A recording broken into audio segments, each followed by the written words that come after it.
Namaskar, Jai Shri Krishna. Illuminating text 11 of chapter 1, the first step in God realization of second canto, the cosmic manifestation of Srimad Bhagavatam. Text 11. Etan nirvidyamana namikshatam kuto bhayam yoginam nrupa nirnitam harer namanu kirtanam. O King, constant chanting of the holy name of the Lord after the ways of the great authorities is the doubtless and fearless way of success for all, including those who are free from all material desires, those who are desirous of all material enjoyment, and also those who are self-satisfied by dint of transcendental knowledge. In the previous verse, the great necessity for attaining attachment to Mukunda has been accredited. There are different types of persons who desire to attain success in different varieties of pursuits. Generally, the persons are materialists who desire to enjoy the fullest extent of material gratification. Next to them are the transcendentalists who have attained perfect knowledge about the nature of material enjoyment and thus are aloof from such an illusory way of life. More or less, they are satisfied in themselves by self-realization. Above them are the devotees of the Lord who neither aspire to enjoy the material world nor desire to get out of it. They are after the satisfaction of the Lord Shri Krishna. In other words, the devotees of the Lord do not want anything on their personal account. If the Lord desires, the devotees can accept all sorts of material facilities, and if the Lord does not desire this, the devotees can leave aside all sorts of facilities even up to the limit of salvation. Nor are they self-satisfied because they want the satisfaction of the Lord only. In this verse, Sri Shukdev Goswami recommends the transcendental chanting of the holy name of the Lord. By offenseless chanting and hearing of the holy name of the Lord, one becomes acquainted with the transcendental form of the Lord and then with the attributes of the Lord and then with the transcendental nature of his pastimes, etc. Here it is mentioned that one should constantly chant the holy name of the Lord after hearing it from authorities. This means that hearing from the authorities is the first essential. Hearing of the holy name gradually promotes one to the stage of hearing about his form, about his attributes, his pastimes and so on, and thus the necessity of the chanting of his glories develops successively. This process is recommended not only for the successful execution of devotional service but also even for those who are materially attached. According to Sri Shukdev Goswami, this way of attaining success is an established fact concluded not only by him but also by all other previous acharyas. Therefore, there is no need of further evidence. The process is recommended not only for the progressive students in different departments of ideological success but also for those who are already successful in their achievement as productive workers, as philosophers or as devotees of the Lord. Srila Jiva Goswami instructs that chanting of the holy name of the Lord should be loudly done and it should be performed offenselessly as well as recommended in the Padma Puran. One can deliver himself from the effects of all sins by surrendering himself unto the Lord. One can deliver himself from all offences at the feet of the Lord by taking shelter of his holy name.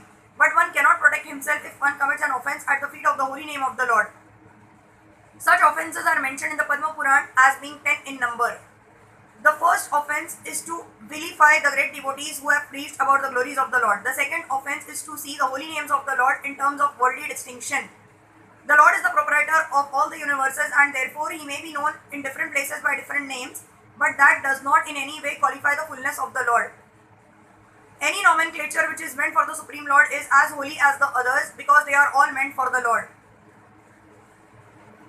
Such holy names are as powerful as the Lord and there is no bar for anyone in any part of the creation to chant and glorify the Lord by the particular name of the Lord as it is locally understood. They are all auspicious and one should not distinguish such names of the Lord as material commodities. The third offense is to neglect the orders of the authorized acharyas or spiritual masters. The fourth offense is to vilify scriptures or Vedic knowledge.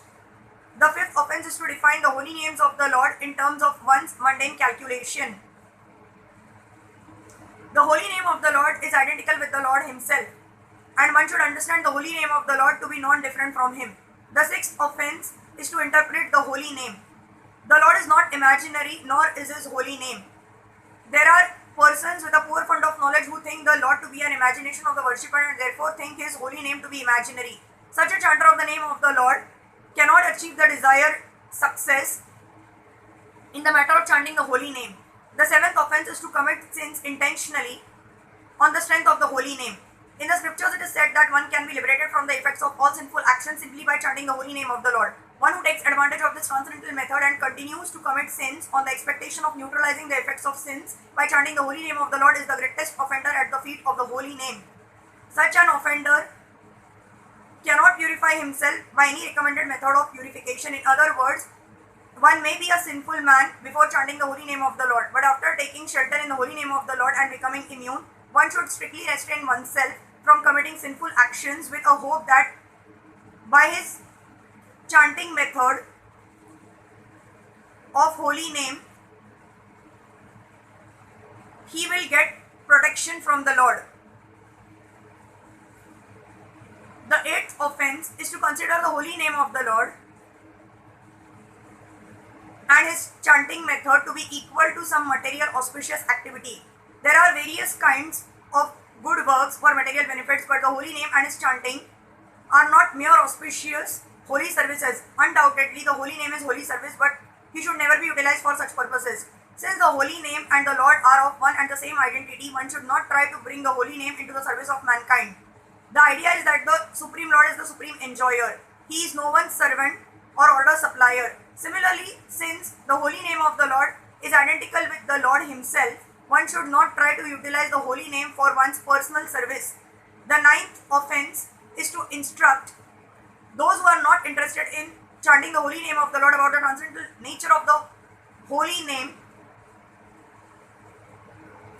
If such instruction is imparted to an unwilling audience, the act is considered to be an offense at the feet of the holy name. The 10th offense is to become uninterested in the holy name of the Lord even after hearing of the transcendental nature of the holy name. The effect of chanting the holy name of the Lord is perceived by the chanter as liberation from the conception of false egoism. False egoism is exhibited by thinking oneself to be the enjoyer of the material world and thinking everything in the world to be meant for the enjoyment for one's self only. Thus, the whole world is moving under such false egoism of materialistic I and mine, but the factual